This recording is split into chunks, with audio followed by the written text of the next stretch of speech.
a little bit of a slowdown in the NASDAQ momentum after 5 straight record days of highs. It is giving up a little bit of ground, but not as much as you would think, given that run-up. Market watcher Craig Smith keeping a close eye on this. He's been arguing for some time, actually, that we've got a bit of a tech bubble going on. How big a bubble you think, Craig? Well, Neil, first I got to tell you, you look marvelous.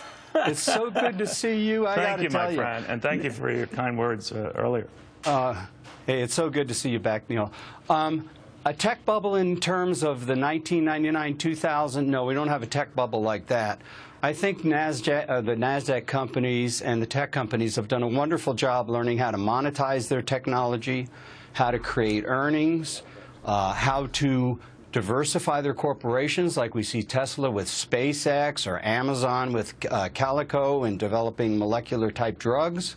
So I think you see a whole new different Silicon Valley than you did back in 2000. So no, we're not in a bubble. But I am very concerned about the Dow. And I think some of these companies, like Amazon, who's creating FBA, you know, fulfillment by Amazon, could actually give some of the old stalwarts like Federal Express a run for their money. So I think the Dow is way overbought.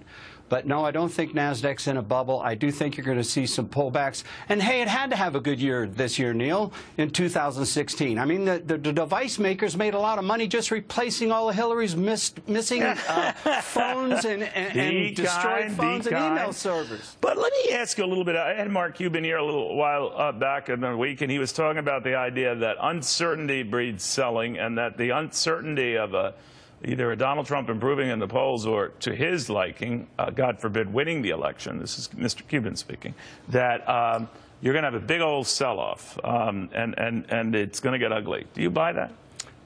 No, I don't. And I have the greatest respect for Mr. Cuban, and because he's a billionaire, you know, so I mean, hey, I'm probably not in the same league. But let me tell you why, Neil. I think the whole world is moving towards technology. I think the world sees the future in science, technology, engineering, mathematics.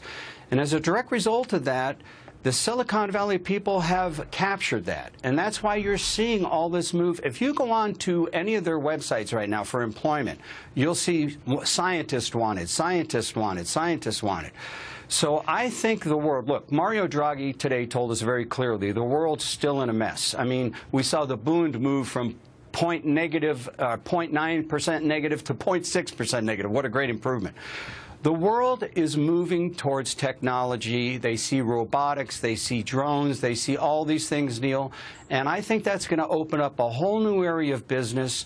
And if we can reduce regulations, if we can see the structure and fiscal reforms we need out of Washington, because we've already done everything we can monetarily, right, I think we could see the next 10 years be the best 10 years we've seen in a long time. So this would be a record-breaking bull market in that event.